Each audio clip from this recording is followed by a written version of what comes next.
Hey, Claire. Tomorrow we have that lunch with the girls over at that fancy restaurant on 4th Street. You haven't forgotten about it, have you? I've already made the reservation. It's for 40 people. If it has slipped your mind and you forgot to come, then you would have missed out on a great time. No, I haven't forgotten about it. I'm just glad that you got my reply and have me on the list. That's good to hear. Because if you didn't make it, I'd still have to bill you for the lunch. You should be glad that you're even being invited to these grand events. I look forward to hearing your appreciation tomorrow. Why do I get the feeling that you intend to make me pay for the entire lunch for everyone? Because that has happened in the past. Tomorrow, I expect that everyone will pay for themselves. You are going to have to try and explain that to everyone tomorrow by yourself. It's not up to me to decide. How do you think the other 39 members of the party will appreciate your stinginess? Stinginess? You don't seriously think that not wanting to pay for 39 other people's lunch at a high-class restaurant is a sign of stinginess? Surely trying to make someone pay for 39 people's lunch is more of a sign of being super stingy. I don't know where you get off talking like that. Anyway, a promise is a promise. I'll see you tomorrow. Yes, I RSVP'd, so I will definitely attend. But I sincerely hope that tomorrow you can find it in your heart to be nice to me. I don't appreciate it when you're always on my case and taking shots at me. Always on your case? I have no recollection of ever being on your case, nor making fun of you. In fact, I thought I was being extremely kind to you. After all, you don't have any friends, so I was simply trying to expand your horizons a little. It hurts me to hear that you think my kindness is mean-spirited. I honestly don't believe that's the way you actually think. But I guess if you keep telling yourself that, then it's easier to believe. Pretty much every time we get together with a group, you end up making me the butt of all of the jokes. Just like always, tomorrow you are most likely to say things like, "After all, she's just a wife of a low-level employee," and try to put me down in front of all of your executive friends. I'm not putting you down at all. I'm simply stating the facts. After all, my husband is your husband's boss. Yes, that may be the case, but surely our husband's relationship at work has nothing to do with our relationship outside of work. Our only real connection is that we both have children going to the same kindergarten. Yes, that's right. And that's why I have tried my best to reach out and be friendly with you. I don't know why you need to say it like that, as if you were doing me a great service by inviting me. Anyway, I apologize if I got the wrong impression. Perhaps there's no point arguing about it now. Yes, there's nothing to discuss, really. After all, the wife's position in society is dictated by their husband's position within their company. Your husband is just a regular low-level employee. My husband is a manager. So therefore, I rank higher than you. You will never be able to do any better. Hence, your position in society has been set. Women's position is decided by their husband's position? What is this, the 1800s? That certainly is a strange position to take in this day and age. And the way you say it so unashamedly, too. So, what you're saying is you're only existing because of your husband? Don't you think that's a little bit of a sad position to take? Oh, come on. Get off your high horse and accept the cards that have been dealt to you. Anyway, forget about all that. I'm really looking forward to tomorrow. Let's put on a happy face and have a good time. Okay, sure.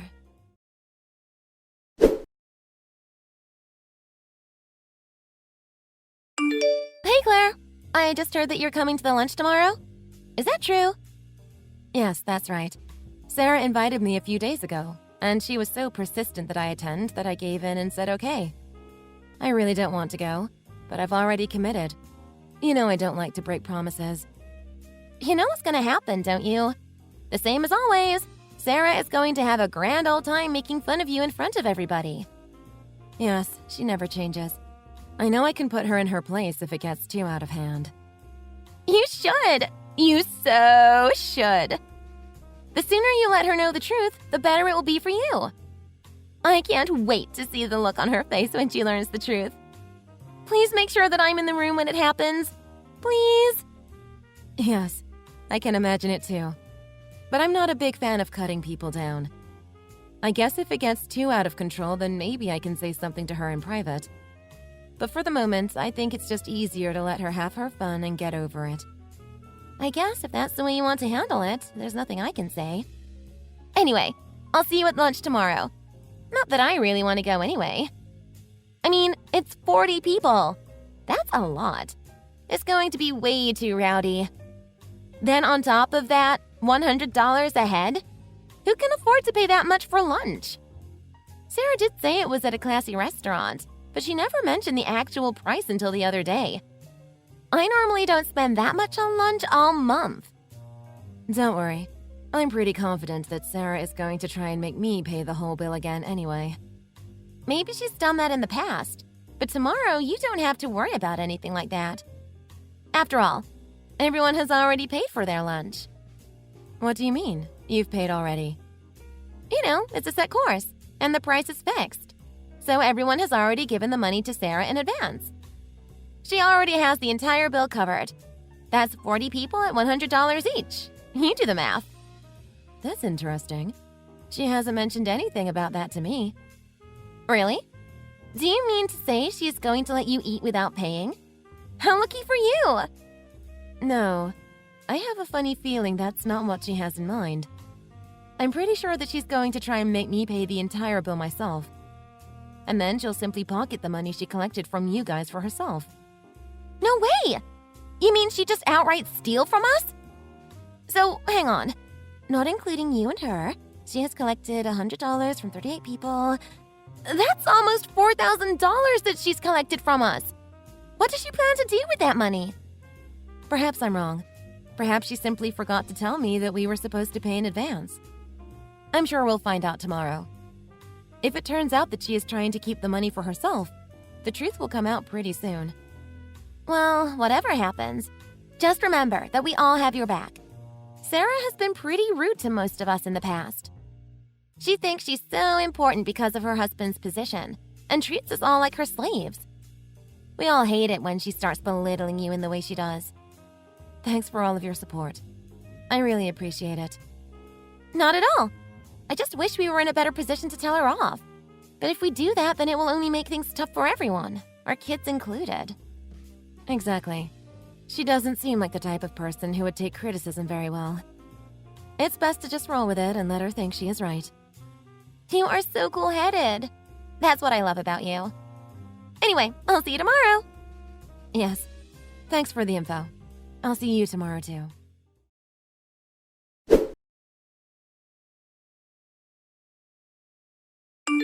Well, that was so good. I mean, the French restaurants that I usually eat at are pretty good too, but today was just exceptional. Not that you would know anything about good quality, would you, Claire? Yes, you are right. I don't often get the chance to come to restaurants of this caliber. Yes, well, that's only to be expected. After all, you need to be pretty well off to be able to afford this with any regularity. Anyway, now that we're talking about it, could you organize to pay the bill for me, please? I'm sorry, what? You heard me. The bill. I'm going to need you to pay for the entire lunch today. No, I clearly recall saying to you yesterday that I had no intention to pay for everyone's lunch. I told you that we should all split the bill and pay our own way. Perhaps you said that yesterday, but did you bother telling that to anyone today? After all, they have all finished and gone home already. There's no one left in the restaurant. Even I have left already. What? When did that happen? And now that you are the only one left, it's on your shoulders to settle the bill. If you leave without paying, that's no different to the old eat and run. I don't think the police would look too kindly upon that. How do you think your husband would appreciate having a criminal for a wife? I don't think that would go down too well at the office. I can't believe you would stoop so low to leave a restaurant without paying, and then try to make someone else cover your bill. You can't just blame me for this one. After all, there were 38 other people at that lunch, and they all left too. Surely you can see that as a sign of how they feel towards you. I see. Is that so? Yes, it is. Anyway, now that you understand the situation, I trust you'll do the right thing by your husband and pay the bill. After all, the wife of a general employee must obey the demands of his manager's wife.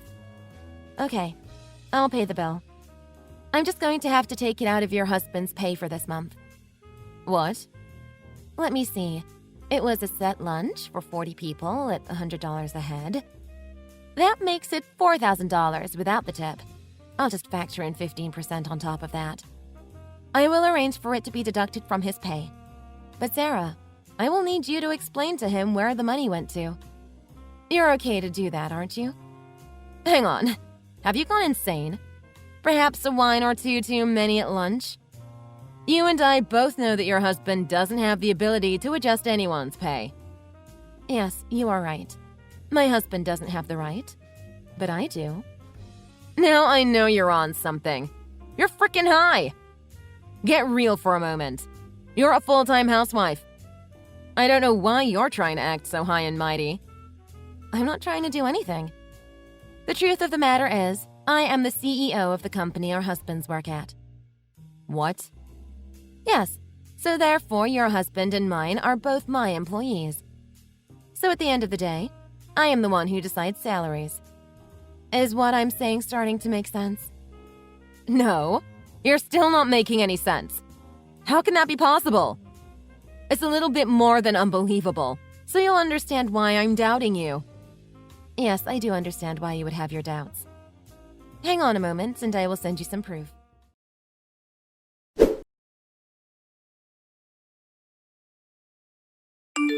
Here, this is a photo of my business card. What? This can't be real. Surely you just photoshopped this as a joke? No, it's the real thing. I'm just on extended maternity leave for the moment. The vice president has been sitting in my office whilst I've been absent. I must say, he's been doing a pretty good job.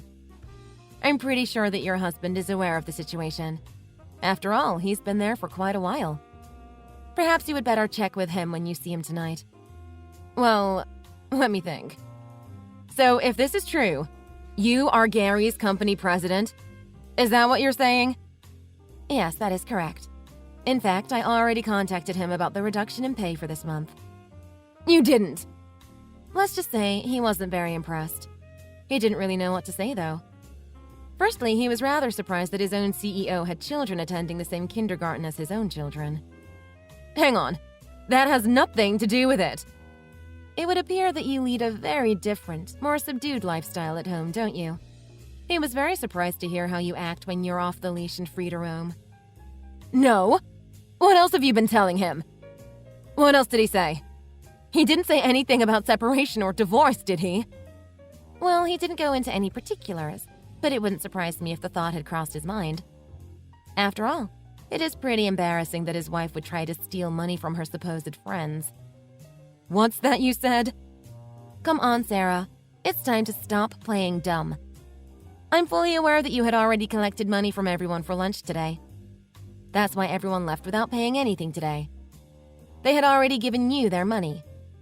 Yet even though they had already given you the money, you still try to make me pay the entire bill. What was that all about? Yes, well, yes, I forgot. Yes, it just slipped my mind. That's it. I can be so forgetful sometimes. Silly me. Yes, well, your husband is also aware of that little incident too. I'm sure that if it was a simple slip of the memory, then maybe your husband will forgive you. But if you think about it, somehow forgetting about the $4,000 in cash you had recently received, and then trying to make someone else foot the bill, not many people would look too kindly on that. How do you know about that? Know about what? That I had already collected money from the other members. That's obvious, isn't it? I heard it from the other members. That's not possible. You don't have any friends in that group. Whenever you're not there, everyone talks about you in a way you don't want to know. There's not a single member who would be on your side. Haven't you heard the fable of the naked king? What? I'm sure the similarities are lost on you. After all, you are so preoccupied with trying to be the most popular one in the room. You thought that by acting so superior to everyone, You could scare them into being your friends. Do you really believe that they are all on your side? What are you talking about? Of course they are my friends. Of course they are on my side. After all, everyone follows me. I'm like the leader of the group. The queen bee, you know. Right, but that's not necessarily a sign of being your friend. The truth is, everyone is afraid of you. They're afraid of what you might do or how you would react if they ever disobeyed your wishes. They see you as sort of an injured tiger, unsure of what you will do next. I don't see a problem with that. As long as they are spending time with me, we all get along perfectly. Anyway, regardless of what you say, why would anyone want to be on your side? Well, first of all, it didn't help your case when you tried to steal their money and keep it to yourself. No one was the slightest bit impressed by that. Just before, you said everyone had already gone home. Did you actually believe that was the truth? Yes, they all went home, didn't they? No, actually they all stayed behind with me. Every single one of them.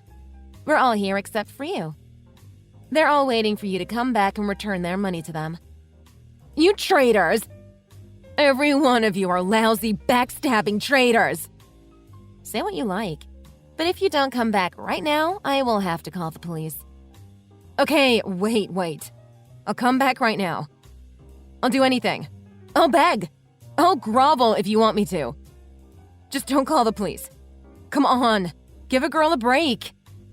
I'd appreciate it if you spoke a little bit more politely.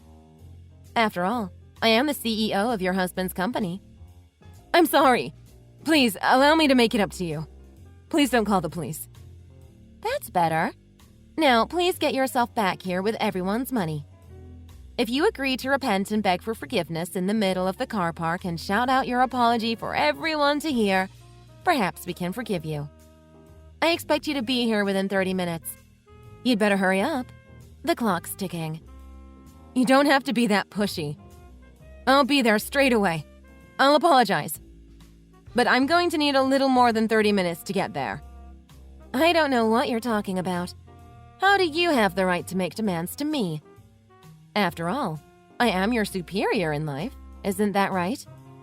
I remember you saying a woman's position in life is dictated by her husband's position in the company. We need to respect that hierarchy. In my case, gender is irrelevant, and I simply outrank you as a successful business person.